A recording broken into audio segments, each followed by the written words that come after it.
के प्रकार। अर्थव्यवस्था तीन प्रकार के होते हैं। कितने प्रकार के? तीन प्रकार। कौन कौन? पूंजीवादी रुको हम बताता हूँ। पूंजीवादी अर्थव्यवस्था होता है, समाजवादी अर्थव्यवस्था होता है और मिश्रित अर्थव्यवस्था होता है। अब इन सभी तीनों को देखते हैं बारी बारी से। तीनों क्वेश्चन पूछा जाता है बात।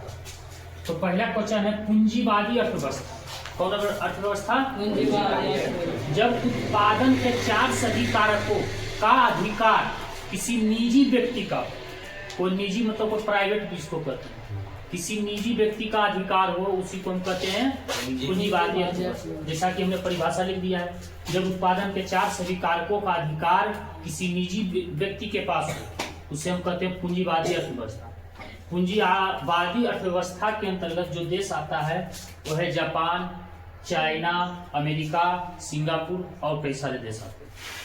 ये हो गया पूंजीवादी अर्थव्यवस्था। अब समझो समाजवादी अर्थव्यवस्था। समाजवादी अर्थव्यवस्था जब उत्पादन के चार सभी कारकों का अधिकार सरकार के पास होता है, जिसको हम सरकारी चीजें कहते हैं, सरकार के पास होता है, उसी को हम कहते हैं समाजवादी अर्थव्यवस्था। तो सरकार के पास कौन कौन देशों के पास है समाजवादी? कौन कौन देश है भाई? तो सोवियत संघ, मतलब रूस के पास जो उसके आसपास जो देश आता है, कई सारे देश आता है, उसी को कहते हैं सोवियत संघ। तो उनमें से बहुत सारा देश है उसमें। वियतनाम हो गया, क्यूबा हो गया, उत्तरी कोरिया हो गया और सारे देश होते हैं। चलो अब आते हैं मिश्रित अर्थव्यवस्था के आधार पर। मिश्रित अर्थव्यवस्था बहुत ज्यादा पूछी है, 2016 का है, 22-24। तो जब उत्पादन के चार सभी कारकों का अधिकार निजी व्यक्ति और सरकार दोनों का रहेगा, निजी व्यक्ति भी रहेगा और सरकार का अधिकार दोनों रहेगा, उसी को हम कहते हैं कौन सी? मिश्रित अर्थव्यवस्था। क्या कहेंगे? मिश्रित अर्थव्यवस्था। जैसे हो गया भारत, इसी में आएंगे मिश्रित अर्थव्यवस्था के अंतर्गत। पाकिस्तान, श्रीलंका आदि, ये सब क्वेश्चन पूछा हुआ है। पूंजीवादी अर्थव्यवस्था जो है 2017 और 2025 में पूछा था।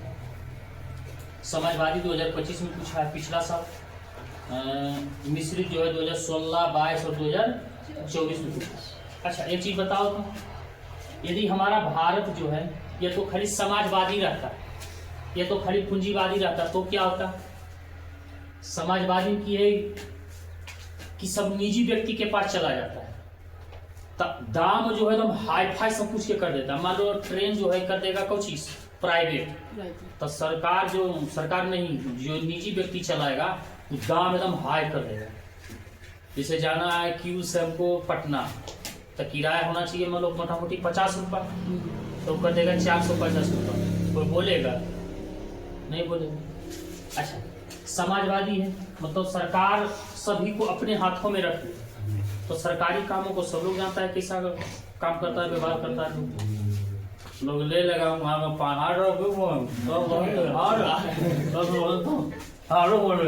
ऐसे चले चले लोग सुनता है। इसलिए भारत का जो है अर्थव्यवस्था मिश्रित, मतलब पूंजीवादी भी है और समाजवादी।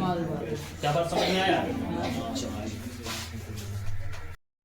बड़ा इंपॉर्टेंट क्वेश्चन है, हमेशा ही क्वेश्चन पूछते रहता है। यहाँ तक कि 2011, 15, 18 और 24 में क्वेश्चन पूछा गया। तो राष्ट्रीय आय किसे कहते हैं? किसी देश के अंदर सरकारी तथा निजी से मिलने वाले कुल आय, या तो सरकारी माध्यम से मिल जाए या तो किसी प्राइवेट या निजी माध्यम से मिल जाए, वही कुल आय को हम राष्ट्रीय आय कहते हैं। और राष्ट्रीय आय के बारे में कुछ समझ जाओ, इंपॉर्टेंट बात है। राष्ट्रीय आय जो है प्रत्यक्ष कर, मतलब प्रत्यक्ष टैक्स कर, इसकी गणना जो है केंद्रीय सांख्यिकी संगठन करता है। ऑब्जेक्टिव में बार बार ये क्वेश्चन पूछेगा। इसका स्थापना जो हुआ था 1951 ईस्वी में हुआ था। यह स्थापना दिवस 29 जून को मनाया जाता है, पीसी महाविलनोविस के जन्मदिन पर।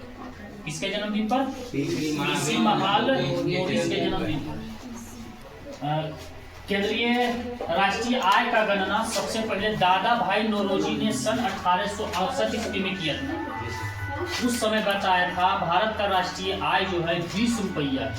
उन्होंने अपनी पुस्तक वो था, पुस्तक का नाम था poverty and British rule in India, इसमें भी जानकारी दिया था इसके बारे में।